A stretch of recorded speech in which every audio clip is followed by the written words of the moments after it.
भगवान शिव कहते हैं अगर अकेलापन है तो उसे एक वरदान समझो, क्योंकि परमात्मा ने तुम्हें खुद में सुधार लाने का थोड़ा अधिक समय दे दिया। अब मैं जो कहानी सुनाने जा रहा हूँ आखिरी तक जरूर सुने। एक बार एक युवक जंगल के वृक्ष पर मुक्के मार रहा था। वह बहुत जोर जोर से मुक्के मार रहा था। वह अपने मन का गुस्सा निकालने की कोशिश कर रहा था। शायद उसको किसी ने धोखा दिया था या फिर उसके साथ बहुत बुरा हुआ था, जिससे वह बहुत ज्यादा परेशान था। उसे कहीं भी शांति नहीं मिल रही थी। वह लगातार उस वृक्ष पर मुक्का मार रहा था, जिससे उसकी उंगलियां लहूलुहान हो चुकी थी। उसी जंगल में एक शीतल पानी का झरना था। वहां पर एक बौद्ध भिक्षु रोज संध्या के समय स्नान करने आया करते थे। यह उनका नित्य का नियम था। आज जब वह इस रास्ते से स्नान करने के लिए उस जंगल में आए तो उन्होंने देखा कि युवक जोर जोर से चीख रहा था और लगातार उस वृक्ष पर मुक्के मारे जा रहा था। उस युवक के आसपास कोई मौजूद नहीं था। इससे उस भिक्षु को उस युवक की चिंता होने लगी। उसने सोचा कि अगर मैं इसे ऐसे ही अनदेखा करके चला जाऊं तो कहीं ये आत्महत्या ना कर ले। ऐसे विचार आने के बाद भी वह कुछ नहीं बोले। वह लगातार उस युवक की तरफ देखे जा रहा थे। कुछ देर तक तो उस युवक ने उस भिक्षु को नजरअंदाज किया, लेकिन कुछ देर बाद उसे अजीब सा लगने लगा। उसने सोचा ना तो यह मुझे रोक रहा है और ना ही कुछ कह रहा है, ये तो बस मुझे देखे जा रहा है। इसका क्या मतलब है? बहुत अजीब आदमी है। ऐसे ही विचार उस युवक के मन में उठने लगे। जब कुछ देर बाद भी वह भिक्षु कुछ नहीं बोला तो युवक ने अचानक से उस भिक्षु से पूछा कि महाशय, आप अपने रास्ते क्यों नहीं चले जाते? आपको क्या मतलब? आप यहाँ रुक कर मुझे देख क्यों रहे हैं? भिक्षु ने बहुत शांत स्वर में कहा कि मैं तुम्हें रोक नहीं रहा हूँ, तुमसे कुछ कह नहीं रहा हूँ,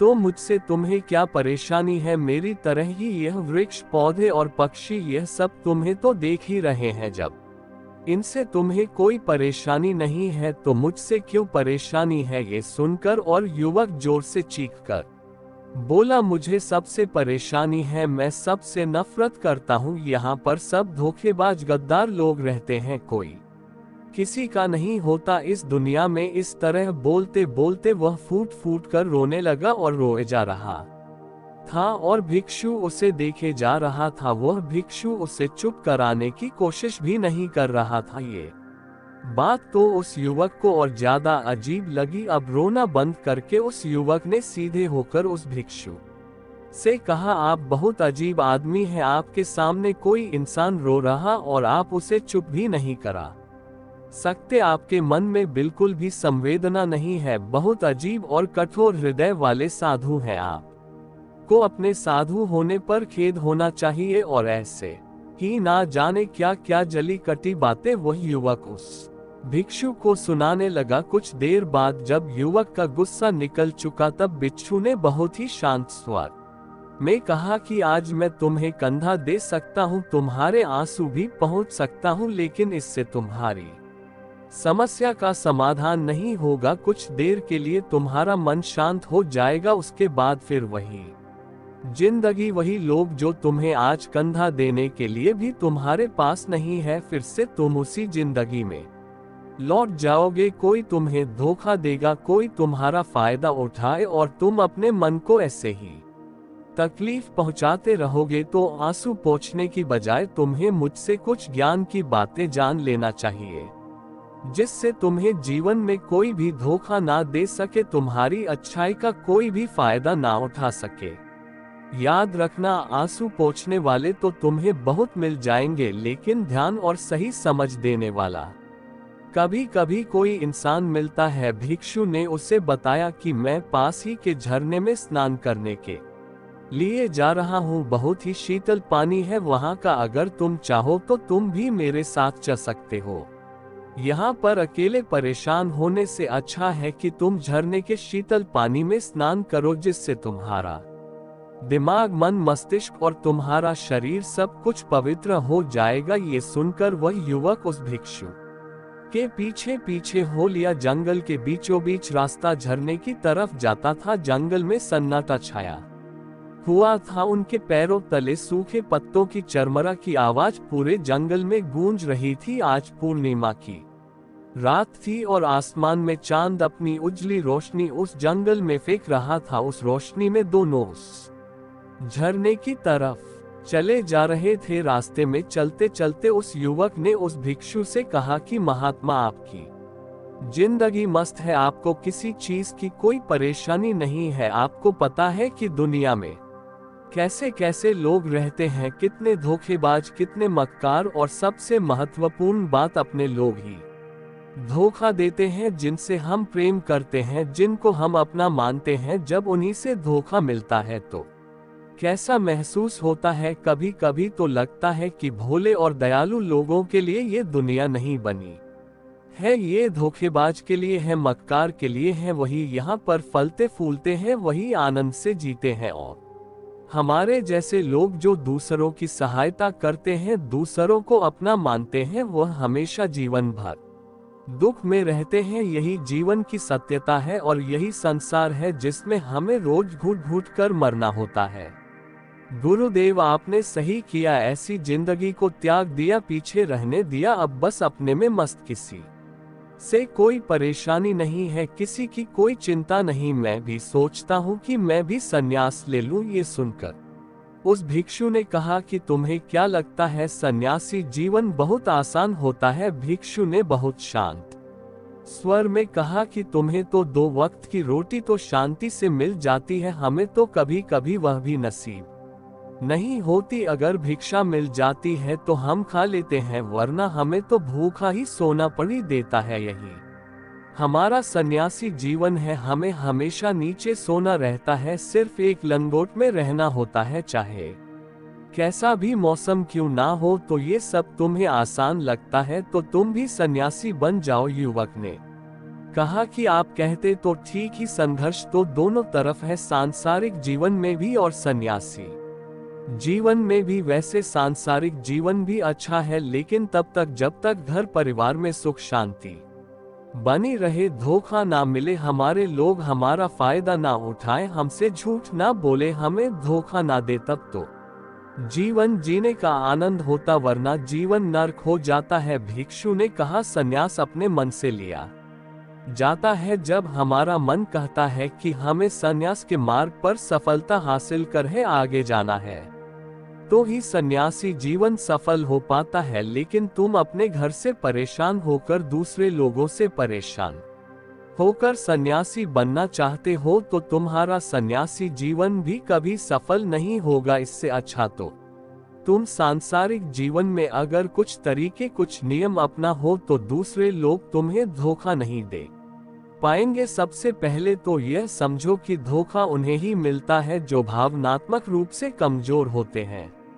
जिनका दिल जल्दी पिघल जाता है, जो दूसरों को दुख में नहीं देख पाते। ऐसे लोगों के साथ धोखे होने की संभावना ज्यादा होती है, क्योंकि कोई भी आदमी अपनी परेशानी बताकर, अपने आप को दुख में बताकर तुम्हारा फायदा उठा सकता है। क्या पता वह झूठ बोल रहा हो, वह दुखी होने का अभिनय कर रहा हो, लेकिन आपको तो सच ही लगेगा और उसके कुछ समय बाद आपको पता चलता है कि आपके साथ धोखा हो गया। उसके बाद आपका मन अंदर से टूट जाता है। इसीलिए सबसे पहली बात ध्यान रखना कि किसी भी व्यक्ति को यह एहसास मत होने दो कि तुम भावनात्मक रूप से कमजोर हो, अंदर से तुम्हारा दिल नर्म है। अगर उन्हें ये कमजोरी आपकी पता चल गई तो वह कोई ना कोई जाल रचकर आपका फायदा उठाने की जरूर कोशिश करेंगे। चाहे आप अंदर से संवेदनशील हो, दूसरों की मदद करने वाले हो, लेकिन किसी को एहसास मत होने दो। ऊपर से कठोर बने रहो। जब लोगों को लगेगा कि इससे कुछ बोलने का फायदा ही नहीं है, यह आदमी कठोर है, नहीं पिघलेगा, तो खुद वह लोग जो झूठे हैं वह आपके पास आएंगे ही नहीं, वह उन्हें चुनेंगे जो उनके आसान शिकार होंगे। दूसरी बात यह है कि हम बहुत जल्दी दूसरों पर विश्वास कर लेते हैं और हमारी जल्दी विश्वास करने की आदत ही हमें हानि पहुंचाती है। 2 दिन तुम्हें किसी से मिले हुए नहीं होते, है और तुम एक दूसरे के हो जाते हो, एक दूसरे पर पूरा भरोसा करने लग जाते हो और यह भरोसा तीसरे दिन टूट भी जाता है और फिर तुम्हें धोखा मिलता है और फिर तुम परेशान होते हो। इसीलिए समय दो। किसी भी चीज को, किसी भी रिश्ते को आगे ले जाने के लिए समय की जरूरत होती है। समय के साथ तुम्हें सामने वाले इंसान की अच्छाई और बुराई पता चलती है, तब तुम्हें पूर्ण रूप से पता चलता है कि इंसान वास्तव में कैसा है, अच्छा है या बुरा है, और वह कुछ समय देने के बाद ही होता है। इसीलिए जल्दी किसी पर विश्वास मत करो। तीसरा तरीका समझने के लिए तुम्हें ऐसे लोगों को समझना होगा जो दूसरों की चापलूसी करते रहते हैं। कुछ लोगों की आदत होती है चापलूसी करने की। आपके सामने आपकी तारीफ करेंगे या आपके बारे में अच्छा अच्छा बोलेंगे और आपको लगेगा कि यह इंसान कितने अच्छे हैं, मुझसे कितना प्यार करते हैं, लेकिन वास्तव में उनकी वह चापलूसी एक जाल होती है ताकि वह आपका दिल जीत सके। और उनको चापलूसी करने का मौका तभी मिलता है जब आप दिखावा करते हैं। अगर आप उनकी चापलूसी से प्रभावित ही नहीं होंगे तो कुछ समय बाद वह चापलूसी करना बंद कर देंगे। इसलिए किसी के सामने दिखावा मत करो, वरना आप तो आकर्षण के केंद्र बन जाते हो। लोगों को लगता है कि शायद इसके पास बहुत ज्यादा धन संपदा है, इसीलिए इतना दिखावा कर रहा है, और इसी वजह से जो लोग आपका फायदा उठाना चाहेंगे वह आपके करीब आने की कोशिश करेंगे, आपसे चापलूसी करने की कोशिश करेंगे। अगला नियम बताते हुए भिक्षु ने झरने की तरफ इशारा किया। वह झरने के पास पहुंच चुके थे। युवक को भी एहसास हो चुका था क्योंकि वहां पर ठंडी ठंडी हवा चल रही थी। झरने की तरफ जाते हुए भिक्षु ने कहा कि सांसारिक जीवन में एक बात समझने की यह होती है कि हम जिसकी सहायता कर रहे हैं, चाहे किसी भी रूप में, धन से, शारीरिक रूप से, या जिस भी अवस्था में हम किसी की सहायता कर रहे हैं, तो हमें ये ख्याल रखना चाहिए कि सामने वाला वापस कभी भविष्य में हमारी सहायता करने योग्य है कि नहीं है। अगर किसी को पैसा उधार दे रहे हो तो यह समझो कि उसके पास आय का कोई साधन है कि नहीं है। कल भविष्य में वह तुम्हें वापस कर पाएगा कि नहीं कर पाएगा। अगर वह नहीं करेगा तो तुम्हें तकलीफ होगी, तुम्हें दुख होगा। ऐसे तो इंसान करुणा बस भिखारियों को भीख देता है, लेकिन वह गलत नहीं है, क्योंकि जो भी पैसा अपने सामने वाले को दिया है उससे आपके ऊपर कोई ज्यादा प्रभाव नहीं डालेगा अगर वह आपको वापस भी नहीं लौटाए तो। अगर किसी ऐसे इंसान को पैसा देना है जो कभी वापस नहीं लौट पाएगा, तो उतना ही दे चाहिए जिससे तुम्हारे ऊपर ज्यादा दबाव ना बने। अगर वह वापस भी ना कर सके तो तुम्हें दुख ना पहुंचे। अब तक वह दोनों झरने पर पहुंच चुके थे। दोनों ने अपने वस्त्र उतारकर उस झरने के शीतल पानी में कूद गए। पानी ठंडा था। उन दोनों की सारी थकान और उदासी पल भर में ही दूर हो गई। स्नान कर लेने के बाद दोनों उस झरने के सामने एक वृक्ष के नीचे बैठकर बातें करने लगे। भिक्षु ने उसे आगे समझाते हुए कहा कि शुरुआत में लोगों को नजरअंदाज करना सीखो। जब तुम किसी को शुरुआत में नजरअंदाज करते हो तो जो भी लोग किसी लालच की वजह से तुम्हारे पास चिपक रहे थे उनकी छटनी हो जाएगी। जब तुम उनको नजरअंदाज करोगे तब एक दो बार लोग तुम्हारे पास आने की कोशिश करेंगे, उसके बाद वह तुमसे दूरियां बना लेंगे। और जो आदमी तुम्हारी इंसानियत, तुम्हारी अच्छाई देखकर तुम्हारे पास आएगा, वह नजरअंदाज करने के बावजूद भी तुम्हारे करीब ही बना रहेगा। और यही तो एक सच्चे इंसान की पहचान होती है। जो हमारे अपने होते हैं उनसे हम तकरार भी कर लेते हैं, कला भी कर लेते हैं, उसके बावजूद भी वह हमारी बातों का बुरा नहीं मानते हैं, चाहे कुछ ही समय के लिए वह हमसे नाराज रहे। लेकिन कुछ समय बाद फिर से हम एक हो जाते हैं। और यही तो घर परिवार का मतलब होता है, यही तो अपनों का मतलब होता है। इसीलिए शुरुआत में अनजान लोगों को नजरअंदाज करना सीखो, इग्नोर करना सीखो, ताकि धोखेबाज मक्कार लोग तुम्हारे करीब ही ना आ पाए। अपने इस वार्तालाप को खत्म करते हुए भिक्षु ने अपनी आखिरी और पांचवी बात बताते हुए कहा कि यह आखिरी सीख सबसे ज्यादा महत्वपूर्ण है। सब कुछ होने बाद भी तुम्हें धोखे मिल सकते हैं, लेकिन तुम अगर अपने आँख और कान और अपना दिमाग खोल कर रखते हो, अगर तुम होश में रहोगे, ध्यान करोगे, तो तुम्हें इंसान की आंखें देखते ही समझ में आ जाएगा कि उसे तुमसे क्या चाहिए। तुम उसकी इच्छा और उसका स्वभाव उसकी आंखों में ही देख सकते हो। लोगों की आंखों में, उनकी वाणी में, उनके स्वभाव में उनका सब कुछ दिखाई देता है। बस हम ही अपनी आंखें मूंद कर रहते हैं। दूसरे लोगों से जानो, उसके रिश्तेदारों से जानो, उसके परिवार वालों से जानो कि वह इंसान कैसा है, दूसरों के साथ उसका व्यवहार कैसा है, उसकी जांच करो, तब किसी पर विश्वास करो। ऐसे ही किसी पर विश्वास मत कर लेना। अगर तुम किसी के साथ लंबे समय तक भरोसा करना चाहते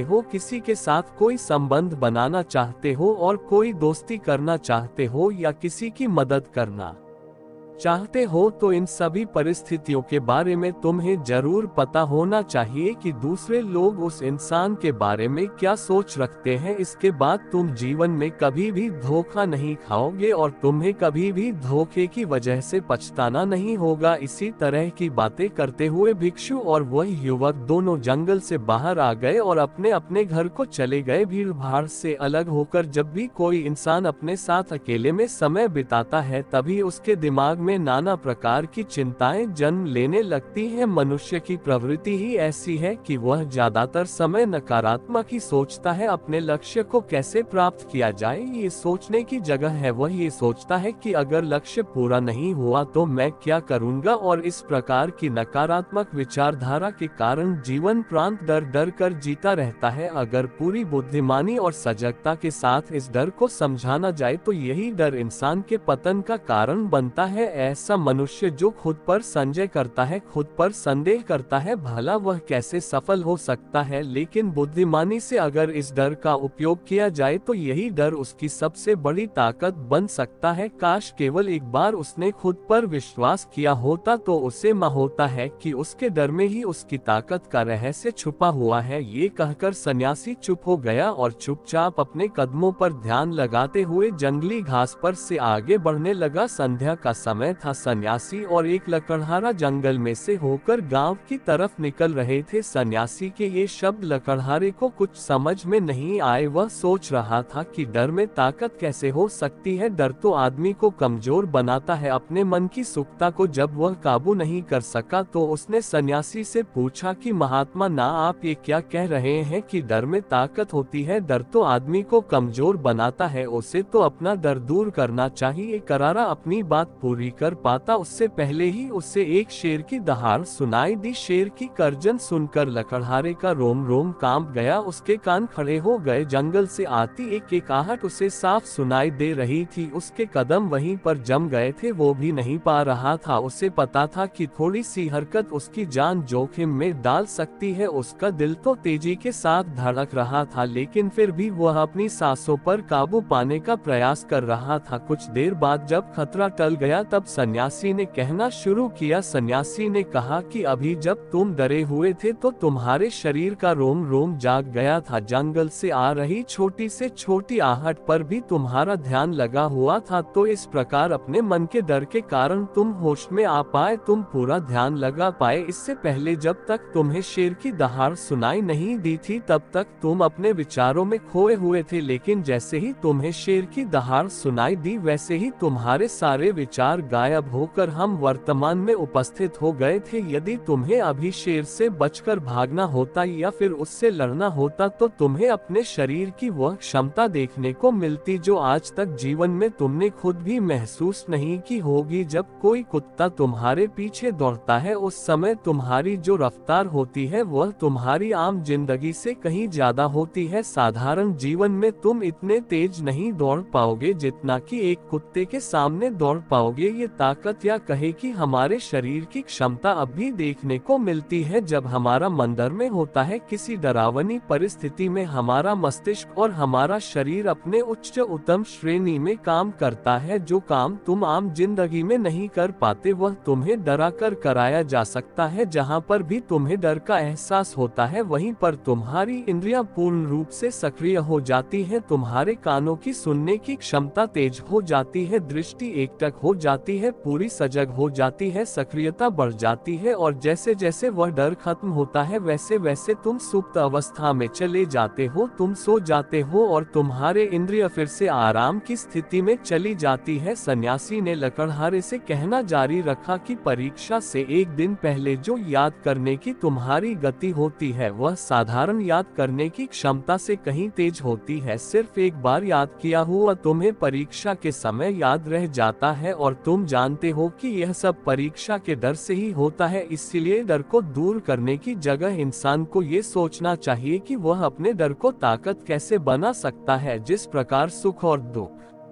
प्रकाश और अंधेरा एक ही सिक्के के दो पहलू होते हैं उसी प्रकार डर और ताकत भी एक ही सिक्के के दो पहलू होते हैं। जिस प्रकार रोशनी के बिना अंधेरा पूर्ण नहीं होता, सुख के बिना दुख पूर्ण नहीं होता, उसी प्रकार डर के बिना ताकत का भी कोई महत्व नहीं है। लकड़हारा सन्यासी के ज्ञान से बहुत प्रभावित हुआ, उनके चरणों में नतमस्तक हो गया और उनसे पूछा कि महात्मा, अंधेरे को तो दिया जलाकर रोशनी से भरा जा सकता है लेकिन अपने डर को ताकत में कैसे बदले, इसके लिए कोई उपाय बताएं। इस पर सन्यासी ने कहा कि डर दो प्रकार के होते हैं, सबसे पहला मानसिक डर और दूसरा शारीरिक डर। सन्यासी ने लकड़हारे को समझाते हुए कहना शुरू किया कि मान लो तुम्हें जंगल से होकर गुजरना है और अचानक तुम पाते हो कि तुम्हारे मन में शेर का ख्याल आ गया। अभी तक प्रत्यक्ष रूप में शेर तुम्हारे सामने नहीं आया है, न उसकी दाद सुनाई दिए, मतलब दूर दूर तक कोई अंदेशा नहीं है कि जंगल में शेर मौजूद है, लेकिन शेर का ख्याल आने से तुम्हारे मन में एक डर पनप गया। अब तुम्हारा उठने वाला एक एक कदम उसी डर से अभिभूत होगा। हर समय तुम्हारे मन में यही ख्याल चलेगा कि कहीं शेर ना जाए। ये शेर वर्तमान में तुम्हारे सामने नहीं है, ये तुम्हारी बहुविषयक की कल्पना है। इसी प्रकार जो मनुष्य अतीत और भविष्य की चिंताओं में डूबा रहता है वह मानसिक डर का शिकार होता चला जाता है। इसी विडंबना के कारण वह अपने जीवन में जीतने भी निर्णय लेता है, वह सारे मानसिक डर से ग्रसित होते हैं। इसलिए ज्यादातर मनुष्य पूर्ण रूप से अपने निर्णय पर भरोसा नहीं कर पाते हैं और यही निर्णय या फिर फैसले जो आधे मन से लिए जाते हैं मनुष्य के कार्य को पूरा नहीं होने देते। लेकिन ये भी सत्य है कि मानसिक डर के कारण ही इंसान अपनी तैयारी पूरी करता है। अगर तुम्हारे मन में शेर का ख्याल नहीं आएगा तो तुम शेर से सुरक्षा के लिए कोई भी कदम नहीं उठाओगे, लेकिन अगर तुम्हें शेर का ख्याल आ गया तो तुम उससे सुरक्षा के लिए कोई ना कोई तरीका जरूर अपनाओगे। तो इसीलिए मानसिक डर बेकार नहीं होता, वह आपकी सुरक्षा को और ज्यादा मजबूत भी करता है। लेकिन समस्या तब शुरू होती है जब आप चाहकर भी कुछ नहीं कर सकते, लेकिन उसके बावजूद आप मानसिक डर झेल रहे होते हो। उदाहरण के लिए कुछ मनुष्य हमेशा ये सोचते रहते हैं कि उन्हें कोई बीमारी ना हो जाए, कहीं उनके साथ कोई दुर्घटना घट जाए, कहीं उनके साथ कोई धोखा ना कर दे, लेकिन इन सब घटनाओं पर उनका कोई जोर नहीं होता है, ये उनके हाथ में नहीं होता है। अगर दुर्घटना होनी होगी तो होगी ही, अगर बीमारी होनी होगी तो होगी ही। अच्छा खान पान और अच्छी दिनचर्या का पालन करने के बाद भी अगर कोई मनुष्य बीमार हो जाता है तो यह उसके नियंत्रण के परे की बात है। अपनी तरफ से उसने पूरी कोशिश की और यही उसका कर्तव्य था, उसमें कोई कुछ क्या कर सकता है। जो घटनाएं इंसान की पहुंच के परे होती है वह उनसे भी परेशान होता रहता है, उनसे भी उसका मन घबराता रहता है और यही मानसिक डर उसके पतन का कारण बनता है। और यही मानसिक डर अगर सही तरीके से इस्तेमाल किया जाए तो मनुष्य समझदार और अनुभवी कहलाएगा। जो इंसान ये सोचता है कि कांटे सिर्फ दर्द देने के लिए ही बने हैं वह ये भूल जाता है कि कांटे ही फूलों की रक्षा करते हैं। इसी प्रकार एक ज्ञानी मनुष्य किसी भी चीज का उपयोग अपने सकारात्मक तरीके से कर सकता सकता है, लेकिन एक अज्ञानी मनुष्य है अपनी अज्ञानता वश उन चीजों को भी छोड़ देता है जो उसके लिए उपयोगी होती है। विवेकशील मनुष्य फेंके गए पत्थरों का भी महल खड़ा कर लेता है, लेकिन एक वैज्ञानिक मनुष्य उन पत्थर को दूसरों पर फेंकता रहता है। अगर किसी मनुष्य को अपने मानसिक डर को ताकत में बदलना है तो उसके कुछ नियम है, कुछ उपाय है। सबसे पहला उपाय अपने विचारों का निरीक्षण। अगर हम अपने जीवन में अपने विचारों का निरीक्षण करेंगे तो हम पाएंगे कि ज्यादातर विचार हमारे काल्पनिक होते हैं और इसीलिए जो डर उन विचारों के कारण पनपता है वह भी काल्पनिक होता है। ज्यादा सोचने वाले लोगों को जब सोचने के लिए कुछ नहीं मिलता तो वह निरर्थक बातों के बारे में सोचने लगते हैं और वह बेकार के विचार उसे तो परेशान करते ही हैं, साथ के साथ उसके परिजनों को, उसके सगे संबंधियों को भी परेशान करते हैं। इसीलिए ज्यादा सोचने वाले लोगों को ये समझना चाहिए कि मन में उठ रहे तमाम विचारों में से काम के विचार कौन से हैं और बेकार के विचार कौन से हैं। जो निरर्थक विचार हो उन्हें दूर करते जाओ और जो सार्थक विचार हो उनको गहराई से सोचना शुरू करो, तभी